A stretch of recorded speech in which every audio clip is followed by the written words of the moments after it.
Hey, what's going on, everyone? This is Eric with SweetSpotDFS, and welcome to my DFS preview for the 2022 RBC Heritage. Now, if you're new to the channel, welcome. What I like to do in these previews is go over all the pieces that I think are going to be important to find the optimal lineup this week. So I'm going to be looking mostly at the bucket system, which, if you're unfamiliar with that, I do have a video where I explain how I use it and what it is, down in the description of this video. It's titled The Bucket System. So if you don't know what it is or you haven't seen that video, highly suggest you guys go watch that. It's an 18-minute long video, but you can get most of what you need within the first 5 minutes. And then you can come back to here. But I think most of you guys who follow me know what the bucket system is already. It's just a great way to figure out which stats matter at this tournament and which do not.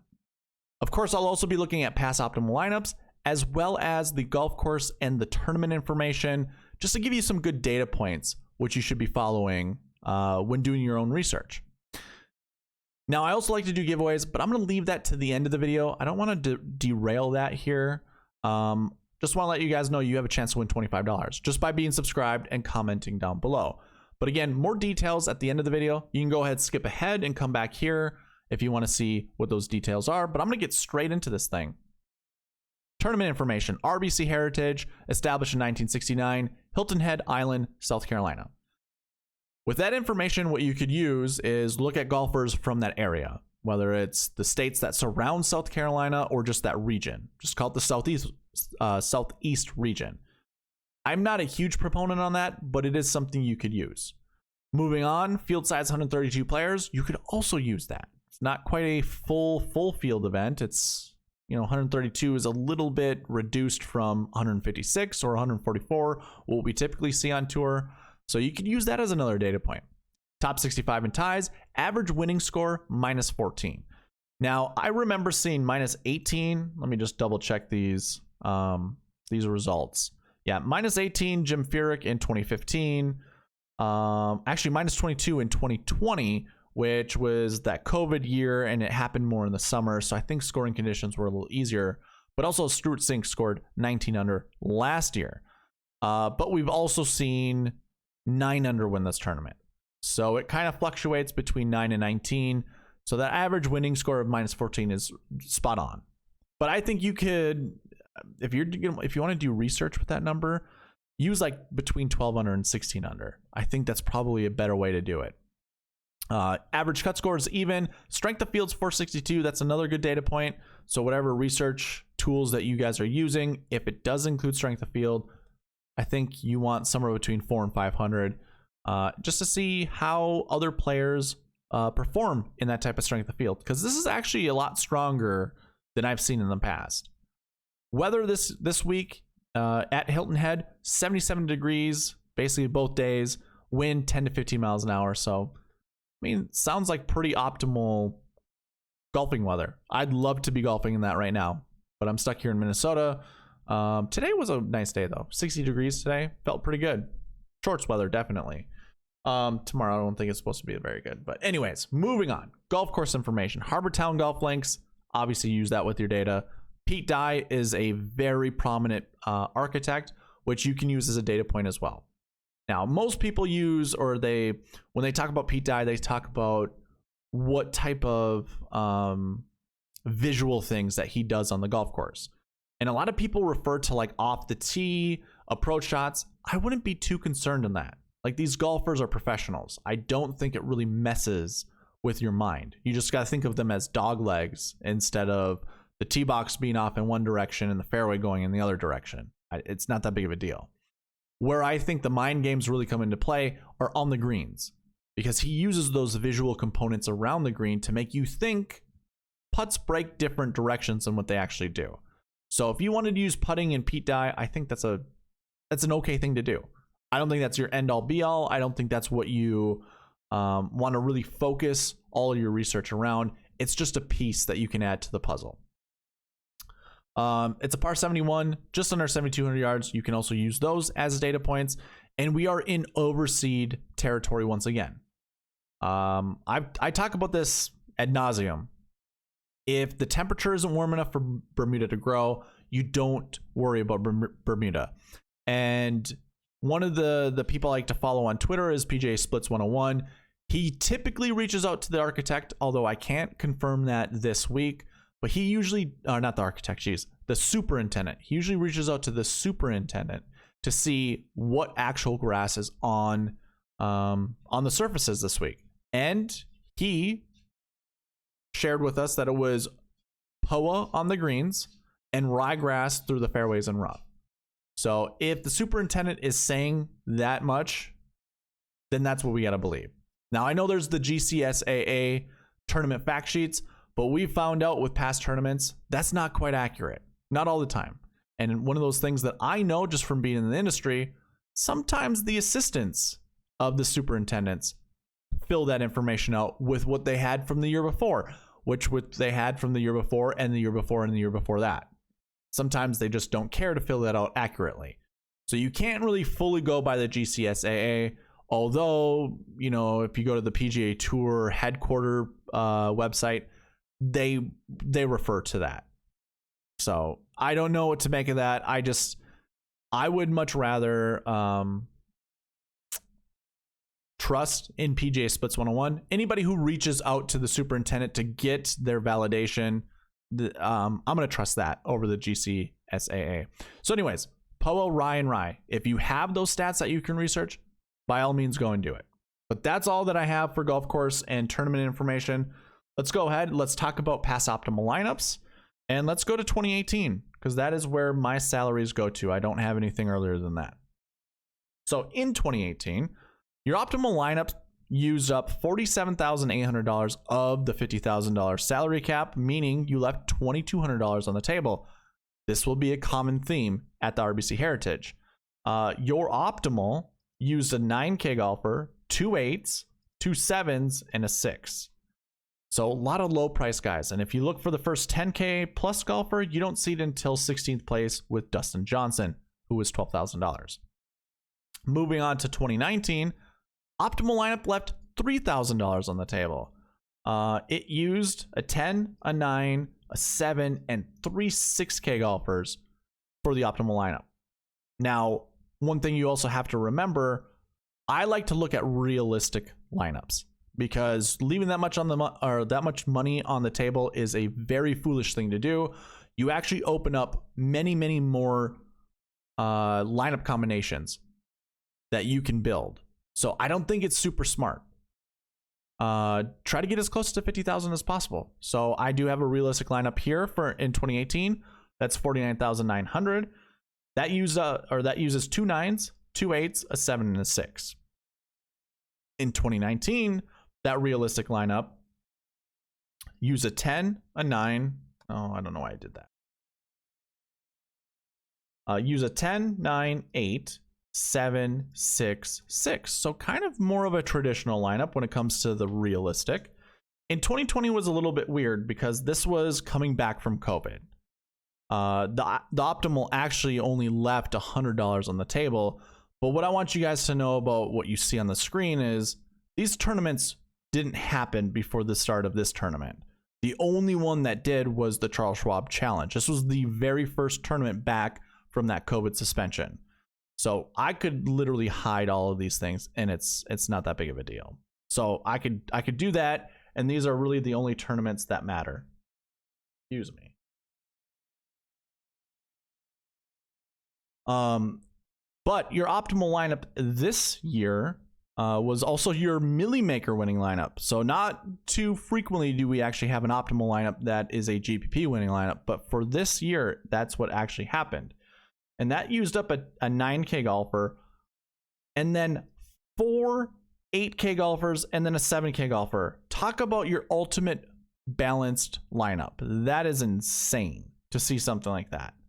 But yeah, that was your optimal in 2020. I almost want to disregard this because it's just coming back from COVID. We had one tournament before that. I don't know, I don't know. I don't think I'm just going to leave it as is. You guys can make your own interpretation of that. In 2021, your optimal lineup left $3,900 on the table. And I'm actually going to hide some of these. These are so these purple mean the same week. Tournament happened the same week. So I'm going to close the Corrales Punta Cana and the Puerto Rico Open. Close those so you can kind of see the rest of the data that's here, or the rest of the lineups. So your optimal, like I said, left $3,900 on the table, used up 2 9Ks, 2 7s, and 2 6s. So going that cheap route once again. Again, I don't encourage that. Your GPP winning lineup, though, used a 10K, a 9K, an 8K, 7, and a 6. So it's all these golfers here in the blue, and that's what, 5 golfers? Was it 6? Oh, sorry, Billy Horschel, 8,200. So it was a 10, 9, 8, 8, 7, 6, which kind of close to your traditional lineup. That used all $50,000 of the salary. Now, a more realistic optimal lineup I have highlighted in green here, and that used a 10, 2 9s, 2 7s, and a 6. So that's also really close to your traditional 10, 9, 8, 7, 7, 6. So there's many different ways you can attack this week. I personally don't have, I really don't have the slightest clue as to what you should do. I do think going 10, 9, 8, 7, 7, 6 is always a good thing to do week in and week out, but this is a weird week, and especially after the Masters. So I'm going to just leave it up to you guys. I gave you all the information. I'm not sure exactly how I'm going to do it. I'm probably going to do a lot of, how I'm going to create lineups. I'll probably try to figure out like a 10, 9, 8, 7, 7, 6 lineup that I really like. And then I'm probably going to create a 10, 9, 8, 8, 7, 6 and a 10, 9, maybe a 10, 9, 9, 7, 6, 6, something to that effect. I don't know. We'll see. I'm not going to be afraid to play 2 6K golfers this week. And I don't think you guys should be either. I think 6Ks and 7Ks are definitely in play this week. Although I think this is a much stronger field than what we've seen in the past. So we've got a lot of good golfers at this event that are 8K and above. I wouldn't surprise me seeing a 10K golfer win this tournament. And really, why don't we just get into the bucket system? Because that's going to be the best way to determine that. Again, if you've not yet seen, or if you're not familiar with the bucket system, and you've not yet seen that video, again, there's a link in the description that'll get you to that explanation of the bucket system. Again, highly encourage you guys, because I don't want to spend a lot of time talking about that. I just want this video to be as quick as possible. So why don't we just go to salary buckets? Just to see how important this week we need to be looking at these. So when it comes to your 10K golfers, just being inside the top 10, because that's what my buckets are looking at. We're looking at top 10 finishes. 75% of the time, there was at least one 10K golfer in the top 10. So if you wanted to anchor your lineups with a 10K golfer, not a terrible idea, but you see 100% frequency for your 9, 8, 7, and high 6K golfers. Your low 6K have a 50% frequency rate, and I'm looking at this column here. So really, it's up to you guys how you want to view that. We do have 5 golfers in the 10K range this year, and if you follow the projections, if you know what these are, it's basically me giving a minimum projection and a maximum. If these numbers aren't greater than 2, it's always somewhere between 0 to 2 is what I'm projecting. Very infrequently do we have a 10K range not project at least 1 to be inside the top 10. So that would mean this 2 number would be, it has to be greater than 2. If it was like 1.99, I would tell you guys at home, very, very good chance that you're not going to see a 10K inside the top 10 this year, or at least in the optimal lineup. And I would actually then say, don't pick a 10K, but it's very, very close. 2.06. I mean, if we have a withdraw from the 10K range, I'd almost suggest don't play a 10K golfer this year or this week. But yeah, the 10K and the 9K range, both of them very, very similar. And let me double check something really quick. I hope I don't have Abram Answer in here. Okay, I do not. So that's good. I almost forgot to take a look at that, but we do not have Abe Answer in the field, so it's all good. The salaries are looking at the right things. So with that being said, it's just like past optimal lineups. It's all over the place. There isn't a salary that's very, very prominent that you want to be building your lineups around. Again, this is looking at historical data. If you watch the bucket system video, it's looking at historical data, applying it to the field that we have, looking at the strength of field for each of the golfers and what they represent with the buckets. So long story short, there's no real salary you want to be building your lineups around. I'm still going to do what I said. Probably going to start with a 10-9 lineup and then go from there. Looks like you do want a 7K, and I'm not going to be afraid to play 6K golfers this week. Now from here, why don't we just go into strokes gained stats, because this is kind of my other ancillary stat. The other ones kind of go with each other, like the last year, last week buckets and the course history, recent form buckets. Strokes gained all by itself as well. Now at the Masters last week, one of these buckets didn't hit, and it was the strokes gained 2. Which you can make that as whatever you want from that, but just looking at these buckets, again, it applies to the spreadsheet, the cheat sheet that's available. I forgot to mention that in the beginning. Should have. There's a cheat sheet available in the description below. If you want to go to that cheat sheet, you're going to have a page that looks very similar to this. You're going to see a golfer's name, and you're going to see the buckets that are associated with that golfer. You're going to see what his strokes gained buckets are, his course history, his recent form last year, last week. So when I talk about these buckets and I'm like, hey, you know, looks like strokes gained 1 and strokes gained 3 buckets are really what you want to be building your lineups around, and actually strokes gained 4. So this is really interesting. Strokes gained 4 is your first negative off the tee bucket. Negative off the tee strokes gained bucket, that is. Obviously that means they're negative off the tee and then they have a positive putting. So this is one of those events where a lot of people talk about driving accuracy is a really good stat to use. Well, I'm kind of double backing on that. If you look, I mean, it's one of the higher projected buckets. It's actually the second highest projecting bucket with golfers who aren't very good off the tee, but have really good putting stats. And of course, I don't really look at approach or around the green, so those stats could be whatever with these buckets. But this is kind of confirming you don't have to be very good off the tee at this tournament as long as you're a good putter or good with approach and around the green. But you can have negative off the tee. But the positive off the tee buckets, the first 3, they definitely dominate, and you could build a lineup with just positive strokes gained off the tee stats. So just throwing that out there. I'm gonna move on. So let's go with the last week. We'll go last year bucket. So does playing here the year before matter? And if it does, what type of finish do you really want? Well, by far and away, the best bucket to choose from are golfers who top 20 this event.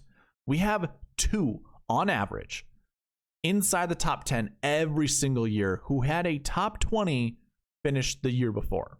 So by far and away, that's the bucket you want to be focusing on. Find at least 2 of your golfers in your lineup that top 20 this event last year.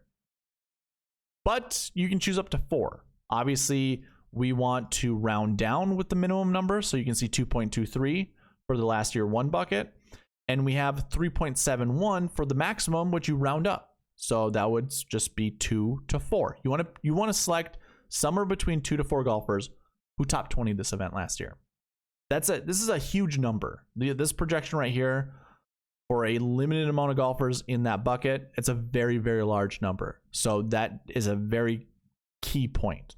The other 2 buckets that are somewhat, consistent, missing the cut the year before and not playing. So those are the buckets you really want to be focusing on when building your lineups. The other ones, they do have some potential, but they're not as prevalent as a top 20, a missed cut, and a did not play. Now, how about golfers who played in the Masters last week? Does that matter at this event? Well, our last year buckets are going to tell us just that. And just like with the last year buckets, your best bucket are golfers. Well, it's almost a tie. It's pretty damn close to a tie between those that top 20'd last week and those that didn't play last week. So if you do play the Masters, by far and away, the best bucket to choose or to be a part of would be a top 20. But don't get me wrong, if you even look at that 20 to 40 range from the Masters, same frequency rate, not as high as a success rate, and not really as high as a projection rate, but the frequency rate is still up there. So there's still some success that you can find with that. And also those that miss the cut.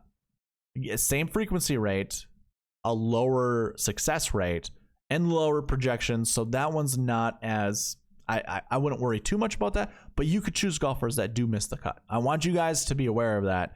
I'm not trying to persuade you not to play golfers from that bucket, but by far and away, your two best buckets for playing last week is top 20 or getting a top 20 finish at the Masters or not playing at all. And I know that sounds weird. Like, does, the best finish last week? Well, if it's a did not, it's an easy way to, hopefully you guys are following along with that. It's just an easy way to express, I guess, if playing matters or not. So if I say did not play, you just know they didn't play the Masters. So hopefully that makes sense. If not, leave a comment down below. I can easily answer any of your guys' questions. So now we got last week buckets. How about course history? Does course history matter at this golf course? Well, let's take a look. It appears not. It appears that really kind of having middling course history. I shouldn't say that. I should not say that. Your greatest success rate is having a top 20 finish. And then it goes down from there. Having a 20 to 40 finish. It's very close between having a 40. Here, let me explain this really quick. Course history goes back to 2013. So I'm looking at the average finishing position back to 2013. So that's, and the ranges that I'm talking about would be if golfers fall under those buckets from their average finishing position going back to 2013. So just throwing that out there so I'm not confusing anybody. Yeah, the success rate is really good with top 20s, but you only have 3 golfers that fit that bucket this week. Otherwise, the majority of your buckets are going to come right from the majority of golfers in the buckets will come from this 20 to 40 range and the 40 to 60 range. And by far and away, the highest projections within this bucket. And then also just the totals. There's 68 golfers that are in these two buckets. And the strength of field is where most of those points go towards. So yeah, having a decent course history. Being in the top, let's see, what number do we have here? Being in the top 70 for course history, dating back to 2013, you can just go ahead and select golfers from those buckets, because they're going to provide the better success or the most success for you in your lineups. So hopefully that made sense. If not, go ahead and reach out. Recent form buckets are the last ones that I'm going to be ending this on. Now, is it good to have good recent form, middling recent form, bad recent form? It's fairly inconclusive, but your 40 to 60 range. So we're looking at the last 7 weeks. What was their average finishing position? If they fall in this 40 to 60 range, this is your recent form 3 buckets, and it's the best bucket to pick golfers from. And then it's the buckets right after them. So really coming in with super good courses or super good recent form, although again, the success rate is really high, the frequency rate is low, not good whatsoever. It's not too much to discourage you because the minimum is still greater than 1, but the maximum isn't quite over 2. So I can't basically try to promise you guys that a golfer from this bucket will finish inside the top 10. There are 8 of those golfers, but by far and away, the best bucket is that 40 to 60 range, followed by the 20 to 40 and then the 60 to 80. So mix it up. That's basically all I'm trying to tell you. Mix it up. As you see with the projections here, just choose golfers from wherever. You don't need super good recent form for all 6 of your golfers. If you want to win a GPP, you're going to have to water it down. Pick a golfer with really good recent form. Pick like 2 to 3 golfers with okay recent form, and then pick, somewhere between 1 to 3 golfers with bad recent form. And whoever your favorites are. So if there's a chance, if if there's a reason to get on a golfer that you know has bad recent form, but maybe has good course history here, then that would be a perfect opportunity to do that. So just throwing that out there. That's it. That's all that I have for this preview. I wanted to make it fast. And look at this. Oh, we just hit the 25-minute mark. Dang it. Oh, the algorithms are going to they're not going to be okay with me because I didn't keep it under 25 minutes. Bummer.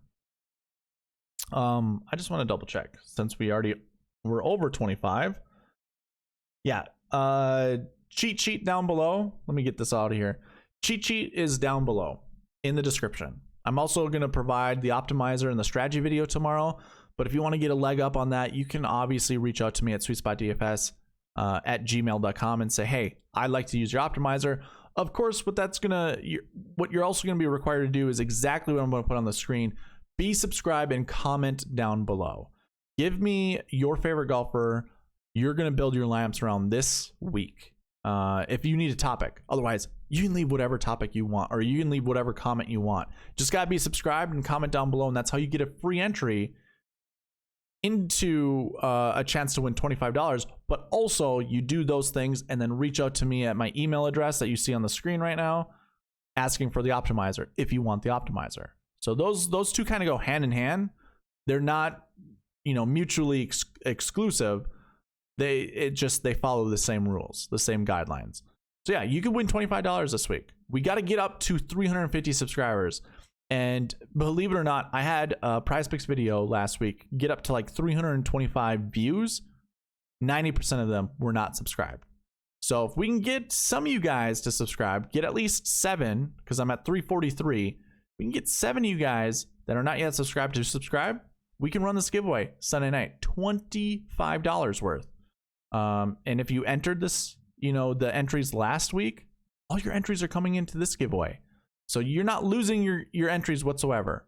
So again, I'm trying to reward my subscribers who are participating on this channel. That's the whole purpose of this giveaway, is just to reward all of you guys that are subscribed and participating. I'm also doing a PrizePicks giveaway. If you want to try out PrizePicks, if you're in a state that allows it, there's a link in the description below. That link will get you to the sign up page with the promo code SweetSpot already generated in the promo code. If you sign up and you put $20 in your account, I'm going to give you $20 back. Plus, PrizePicks is going to match your deposit up to $100. It's the best deal you're going to get from any PrizePicks partner, whatever you want to call it, content creator. $20 I will give you back, plus PrizePicks will match your deposit up to $100. Simple as that. Again, there's a link in the description below. Go ahead, check it out. Highly suggested. It's a lot of fun. And again, cheat sheet and optimizer are available. Well, let's go ahead. Let's get out of here. Thank you guys for watching. Please leave a like, comment, subscribe, all that good stuff, and I'll see you in the next one. All right, bye.